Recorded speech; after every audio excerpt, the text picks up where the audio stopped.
Hey,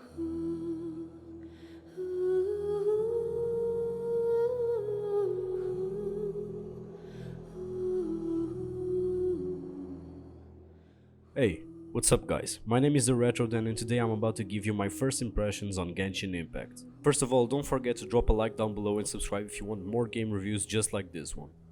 Also, not all game footage in this video is from me. I got two friends to record some gameplay for me because when I was recording the game it was lagging for some reason with OBS.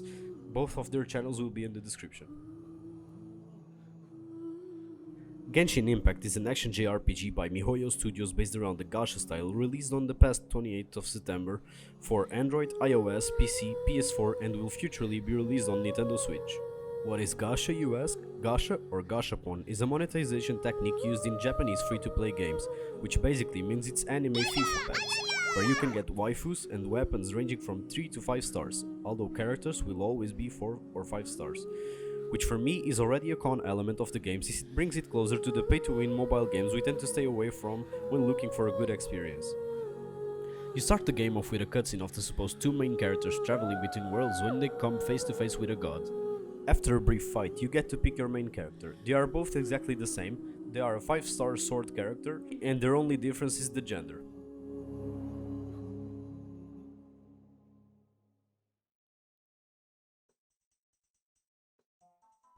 You appear on a shore where they introduce you to a travel companion, Paimon, which only serves to annoy you or to be used as a menu interface. Further ahead, you get to experience some combat and get taught how to loot, how to unlock map parts by clicking statues of the Seven, which can be compared to Zelda Towers of the Sheikah or Far Cry's iconic towers, and how to fast travel.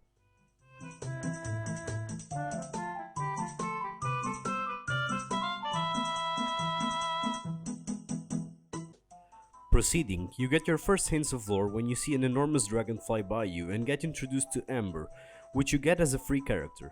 She tells you about the city, their knight defendants, and the ongoing problems they have been having with the dragon, which you will learn about proceeding in the story. Since this is only a review video, I will not spoil the story in case you want to play it by yourself.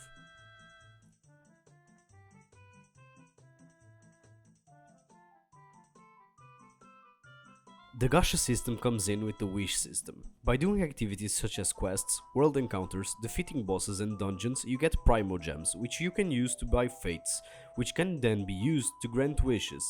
Wishes can be bought alone or in packs of 10. The packs of 10 will always have a guaranteed drop of 4 stars, which feeds even more into the pay to win aspect I mentioned earlier.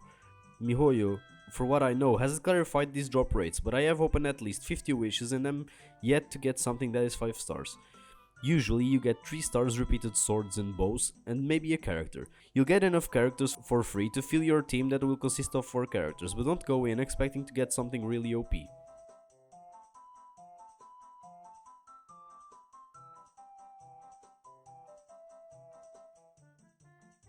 At the moment the game features 5 weapons and 7 elements. The weapons are the bow, the claymore, magic, which can be a book or an orb, the sword and the spear. And the 7 elements are air, fire, electricity, ice, earth, water and nature. Each weapon has a unique gameplay and every element has a special effect with others, making it so you can hit the enemy with 2 elements using different characters in your party and dealing more damage. For an example, you can overload your enemies hitting them with electricity and fire, melt them with fire and ice, and shock them with water and electricity. The type of damage you deal will depend on the character you are using. For an example, you have the first 2 characters you get.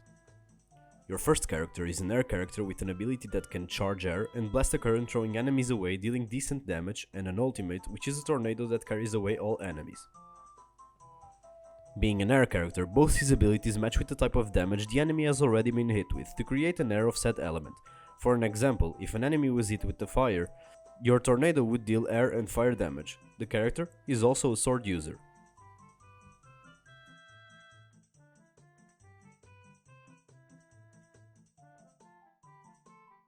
The second character you get, Amber, is a fireball character that has an ability that throws a bomb that aggroes mobs to it, and explodes after a short time, dealing overall good amount of damage, and an ultimate that makes arrows rain from above in a small area, dealing a big chunk of damage.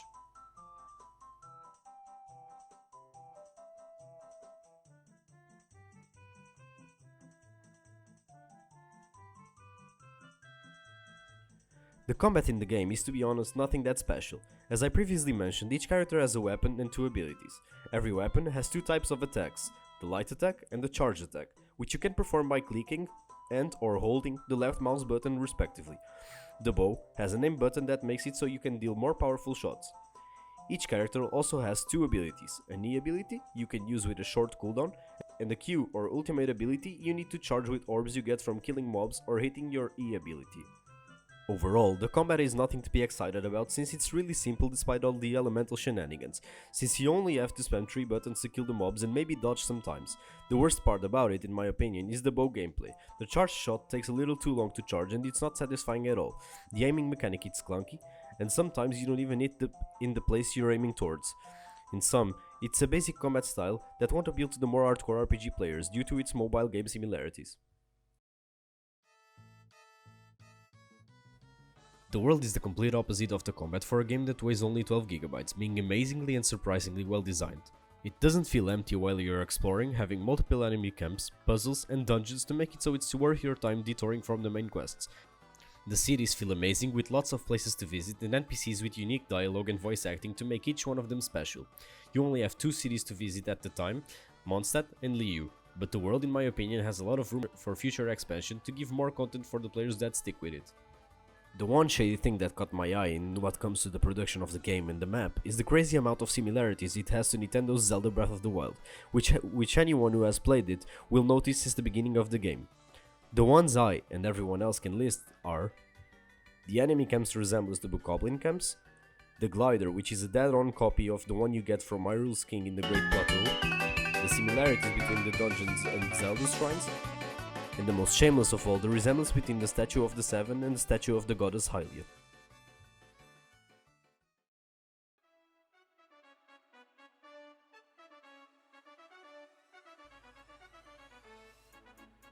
The character development in this game is, I might say, quite unusual. It is split in 2 parts. First, you have your adventurer rank that levels up from completing dungeons, quests, and opening chests you find out in the wild by completing random puzzles or challenges. This adventurer rank is what allows you to progress in the story. The more adventure rank you get, the further in the story you proceed.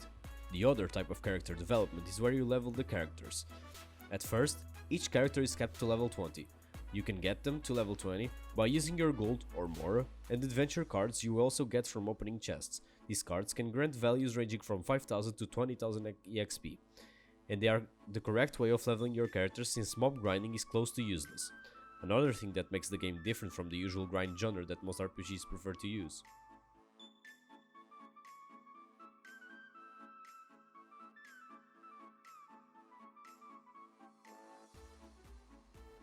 Overall, Genshin Impact is a promising game for more casual RPG fans and kind of a disappointment for the more hardcore ones. The pay-to-win elements are, for me, as they should be for everyone, a big turn-off despite the game being free to play. The similarities to Breath of the Wild make me rage, being a die-hard Zelda and Nintendo fan, as you can see by my logo and thumbnail. And finally, despite being a game with an amazing soundtrack and landscapes, it will never replace my main game, although I could see how some people may spend a lot of time on it. I'm not going to spend much more time on the game, as I have priorities such as World of Warcraft, with Shadowlands coming out, and university. But you can expect more content like this for old and new games, so don't forget to leave a like if you liked the video and subscribe. Always wear a mask. This has been TheRetroDen, and I'm out.